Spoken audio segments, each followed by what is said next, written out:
lives, and I have been doing Sunday series, which were converted from the Saturday series. Our current book in the Sunday series is Thornton Wilder's Our Town, a play.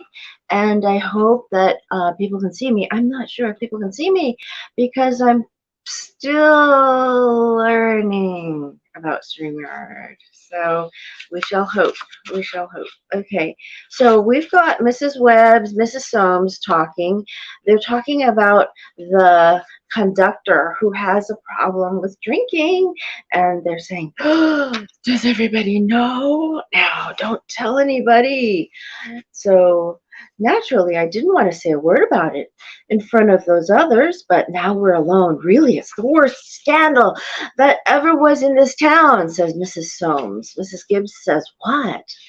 Mrs. Soames, Simon Stimson. Mrs. Gibbs, now Llewellyn. Mrs. Soames, but Julia, to have the organist of a church drink and drunk year after year. You know he was drunk tonight. Mrs. Gibbs, now Llewellyn, we all know about Mr. Stimson, and we all know about the troubles he's been through. And Dr. Ferguson knows too. And if Dr. Ferguson keeps him on there in his job, the only thing the rest of us can do is just not to notice it. Mrs. Soames, not to notice it? But it's getting worse. Mrs. Webb, no, it isn't, Luella. It's getting better. I've been in that choir twice as long as you have. It doesn't happen anywhere near so often. My, I hate to go to bed on a night like this. I better hurry. Those children will be sitting up till all hours. Good night, Luella. They exchange good nights. She hurries downstage, enters her house, and disappears. Mrs. Gibbs, can you get home safe, Luella? Mrs. Soames, it's as bright as day. I can see Mr. Soames scowling at the window now. You'd think we'd been to a dance the way the menfolk carry on. More good nights. Mrs. Gibbs arrives at her home and passes through the trellis into the kitchen. Mrs. Gibbs, well, we had a real good time. Dr. Gibbs, you were late enough. Mrs. Gibbs, why, Frank, it ain't any later than usual. Dr. Gibbs, and you stopping at the corner to gossip with a lot of hens. Mrs. Gibbs, now, Frank, don't be grouchy. Come out and smell the heliotrope in the moonlight. They stroll out, arm in arm, along the footlights. Isn't that wonderful? What did you do all the time I was away? Dr. Gibbs, oh, I read, as usual. What were the girls gossiping about tonight? Mrs. Gibbs, well, believe me, Frank, there is something to gossip about. Dr. Gibbs, Simon Stimson far gone, was he? Mrs. Gibbs, worst I've ever seen him. How'll that end, Frank? Dr. Ferguson can't forgive him forever. Dr. Gibbs, I guess I know more about Simon Stinson's affairs than anybody in this town. Some people ain't made for small town life. I don't know how that'll end, but there's nothing we can do but just leave it alone. Come, get in. Mrs. Gibbs, no, not yet, Frank. I'm worried about you. Dr. Gibbs, what are you worried about? Mrs. Gibbs, I think it's my duty to make plans for you to get a real rest and change, and if I get that legacy, well, I'm going to insist on it. Dr. Gibbs, now, Julia, there's no sense in going over that again. Mrs. Gibbs, Frank, you're just unreasonable. Dr. Gibbs, starting into the house. Come on, Julia, it's getting late. First thing you know, you'll catch cold. I gave George a piece of my mind tonight. I reckon you'll have your wood chopped in for a while anyway. No, start getting upstairs. Mrs. Gibbs, oh dear, there's always so many things to pick up, seems like. You know, Frank, Mrs. Fairchild always locks her front door every night.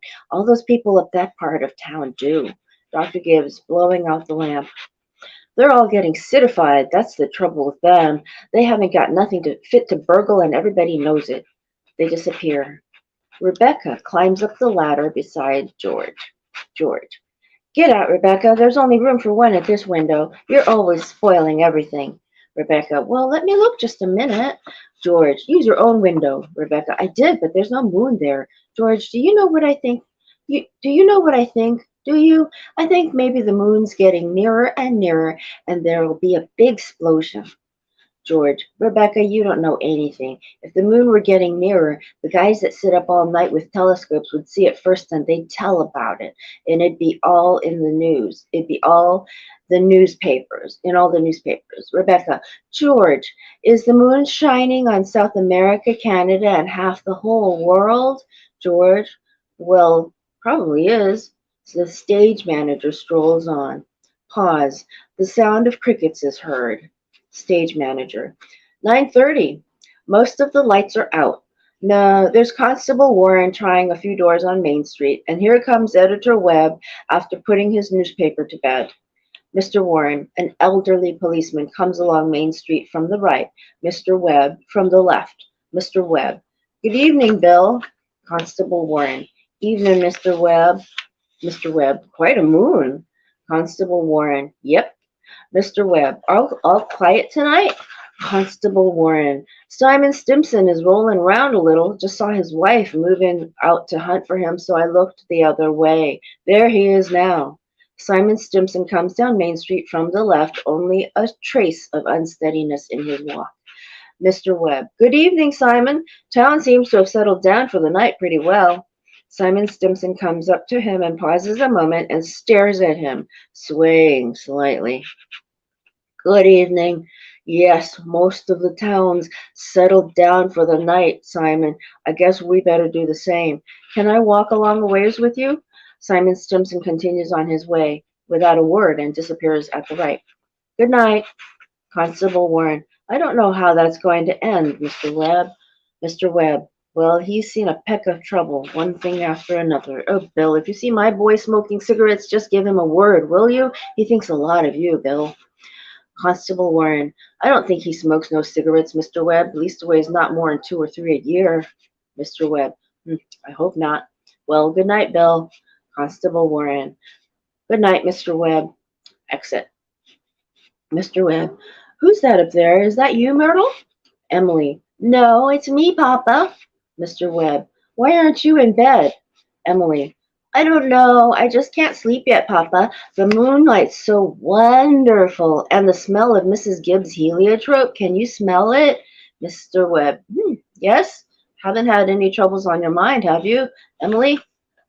Emily. Troubles, Papa? No. Mr. Webb. Well, good. Well, enjoy yourself, but don't let your mother catch you. Good night, Emily. Emily. Good night, Papa. Mr. Webb crosses into the house whistling Blessed Be the Tie That Binds and disappears. Rebecca. I never told you about that letter Jane Crowfoot got from her minister when she was sick.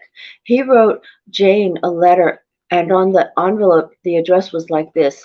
It said, Jane Crowfoot, the Crowfoot Farm, Grover's Corners, Sutton County, New Hampshire, United States of America.